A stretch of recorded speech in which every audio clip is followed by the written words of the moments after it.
আজকে অফিস থেকে ফেরার সময় অফিসের বাইরে যে কাকু নিয়ে বসে ধোকলা ইডলি, তো তার কাছ থেকে একটা ধোকলা আর একটা ইডলি দিয়ে আমি একটা কম্বো বানিয়ে নিয়ে এসেছিলাম। যদি এটা আমিই বানিয়ে নিয়ে এসেছি, এরকম কিছু বিক্রি হয় না, তো দিল দেখলাম, তো এটাই খেলাম। তারপরে উঠে দুপুরে স্নান করে দেখি আমার ডার্ক সার্কেলসটা দিন দিন বেড়ে যাচ্ছে। মানে আমি এত আন্ডার এই ক্রিম লাগাই, স্টিল কোনো লাভ হচ্ছে না। তো সেটাই দেখলাম যাকে। তারপরে দুপুরে মা এখানে লাঞ্চে করেছিল ভাত, মাছের ঝাল, রাঙা আলু ভাজা, বেগুন ভাজা, থোড়ের তরকারি। তো এটাই লাঞ্চ করলাম। আর ওইদিকে তো আমার পার্সেল এসেই গেছে, মানে এখনও আমার প্রায় 6-7টা পার্সেল আছে। তো আমি সেটা ভিডিও করব খুব শিগগিরই। আর সেদিনকে যে পার্সেলটা এসেছিলো সেটাতে আমি বেশি কিছু অর্ডার করিনি। তো আমার যেটা ইউজুয়ালি লাগে ডেলি ওয়্যারের জন্য, সেটা হচ্ছে মেবলিনের এজ রিভাইন কনসিলার।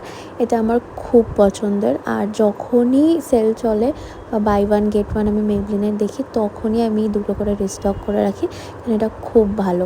আর এটার দামটা অন্যান্য জায়গায় 700-750 নিচে থাকে না, বাট অফারে এটা অনেকটাই কমে পাওয়া যায়। আর এই প্রথম আমি এই রেজারগুলো অর্ডার করেছি, জানি না কেমন হবে, দেখি।